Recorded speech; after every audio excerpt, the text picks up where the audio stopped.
friends, and welcome back to Ascended Masters 101, where we talk all about the teachings of the Ascended Masters.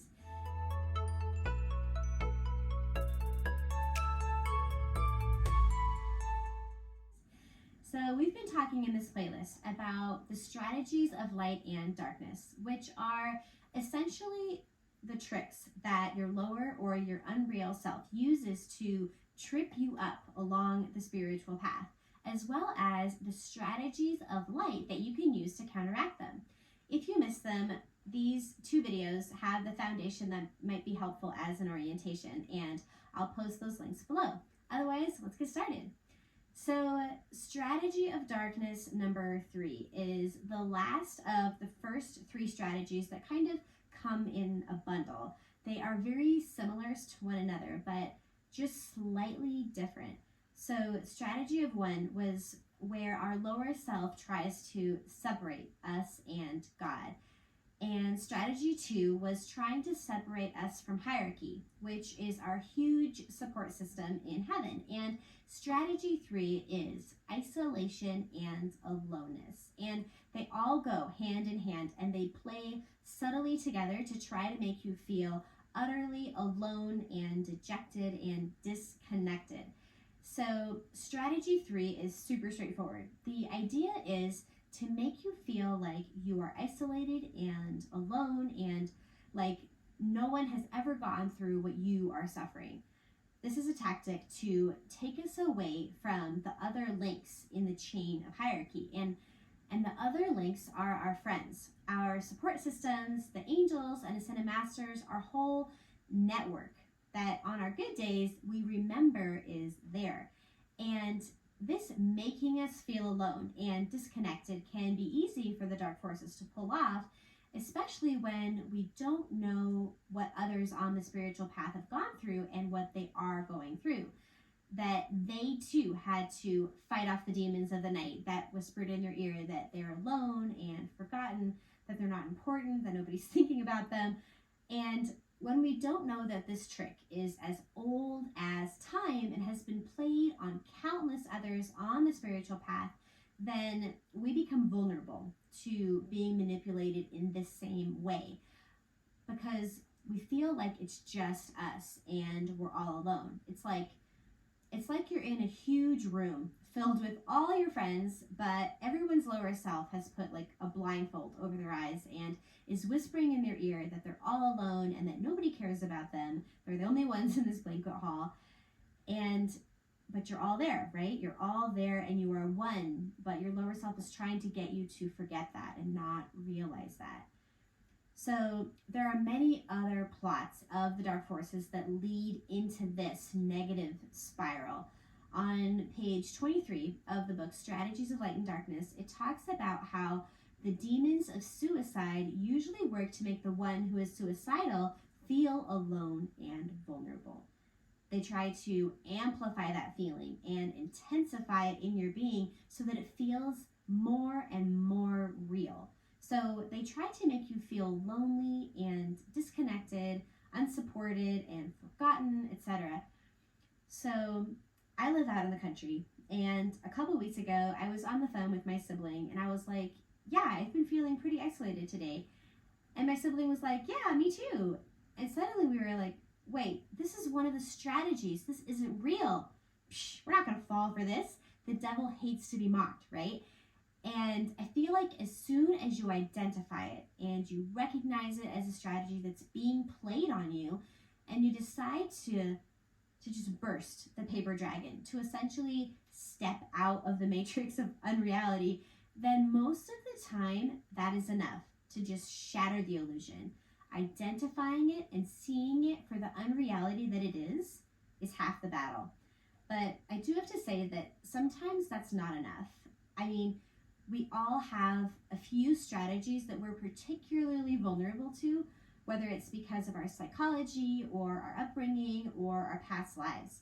And so if your lower self or the forces of darkness really has its grips on you, and identifying the strategy doesn't make it go away, just seeing it doesn't make it dissolve, there are other things that you can do. And these are some of the steps that I've discovered.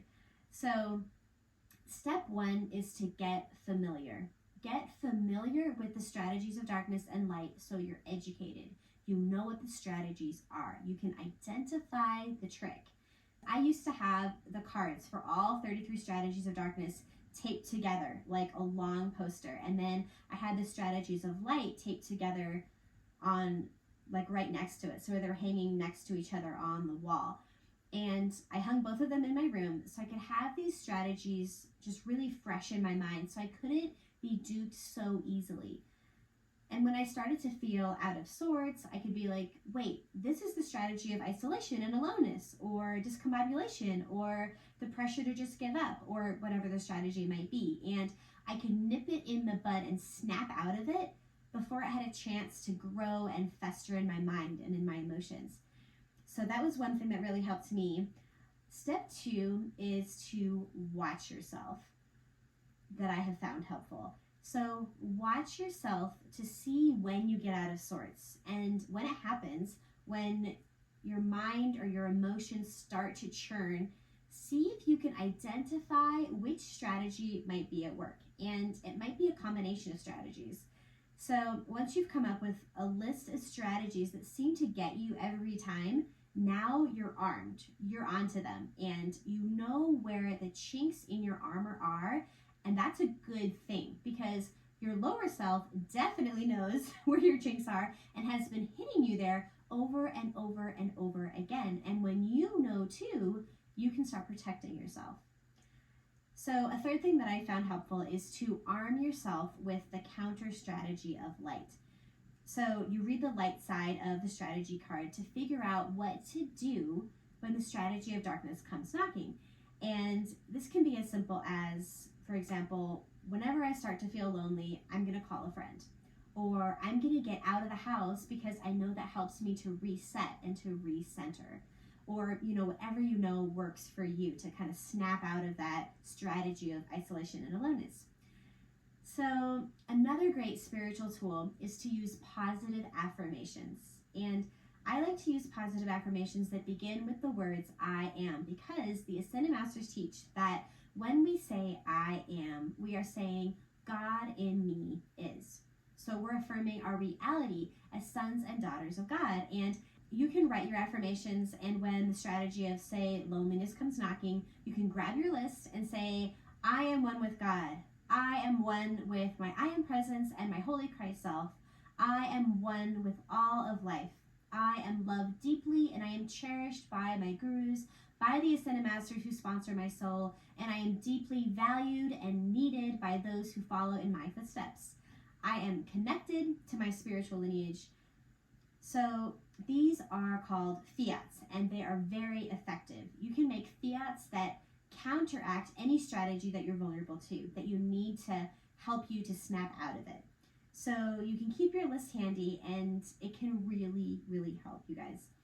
So the Summit Lighthouse has tons of fiats that the Ascended Masters have given us, and I'll post a link to where you can get those in the description because those are so helpful. They just draw down the light of God. They snap you right back into alignment underneath your Holy Christ self and your I am presence. And it helps to it's like a chiropractic spiritual alignment, I feel like, and they're just so effective. So another tip is to call for help from the Ascended Master that is named Shiva. So Shiva is the great destroyer of unreality. So you use the science of the spoken word that the Masters teach us about, and you make a fiery call to Shiva. You call to Shiva with love and with fierceness using the power of your throat chakra, and you say, Shiva, Shiva, Shiva. To me, giving this call to Shiva feels like jumping into an ice cold pool energetically. It feels like an intense, refreshing jolt, and it can help shatter the unreality that's in your being. I love Shiva because he helps us shatter our muck. He just snaps us out of it. And if the energy returns, you can call to Shiva again. This is a battle, you guys. This is a battle. And I want you to understand that the Ascended Masters teach us that this is a spiritual battle that we are waging against our own unreality. And the Ascended Masters give us so many tools to help us win, many more than what I'm even mentioning in this video, but we have to learn what they are and be willing to wield those tools. Another tip is to realize that the chinks in your armor might be coming from something that is unresolved in your psychology, that needs attention and that needs resolution. So, for example, in our case study of Aloneness, having had, say, a parent that was inattentive or emotionally unavailable may make you particularly vulnerable to the strategy of aloneness and of feeling isolated. So your lower self knows that you have that weakness, and therefore it gets you with the strategy of isolation and aloneness every time. So it's important to address these wounds, to mend the chinks in your armor, and working with a psychologist can really help to get to the bottom of that hurt. The Ascended Masters have told us many, many times that resolving our psychology is a really important aspect of the spiritual path. So this isn't just a nice thing to do or, an extra little tip. This is actually like a cornerstone principle of what the Masters really tell us is very crucial on our spiritual path, is to work out that psychology and get to the bottom of these wounds so that we don't have these chinks and we're strong and we can stay centered in the light because we don't have all these vulnerabilities around us. So I mentioned earlier that knowing the strategy of light that counteracts the strategy of darkness is a tip. So coming full circle from my tangent here, the strategy of light that counteracts the dark strategy of isolation and aloneness is to take time to reconnect with your community, whether that's through social events, classes, spiritual services, etc. And also, I know we touched on this earlier, but to reach out to your friends and your family. And on the flip side, reach out to others when they need your love and support. Getting that flow really going of giving and receiving support and love is really refreshing and healthy. And finally, what we can also do is refute the lie that you are alone or apart from God. It's just a lie. So affirm with those fiats that we talked about that you are a member of the community of the Holy Spirit and you are one with God and God is one with you, and there is no separation, there's no isolation, there's no aloneness, there is just oneness. So that's strategy number 3. I hope this has been really helpful to you, and I look forward to chatting with you soon about strategy number 4. It's kind of stepping out of the first 3 strategies that are kind of a little packaged together, and I look forward to seeing you in the next video. Thank you so much, and I'll see you there.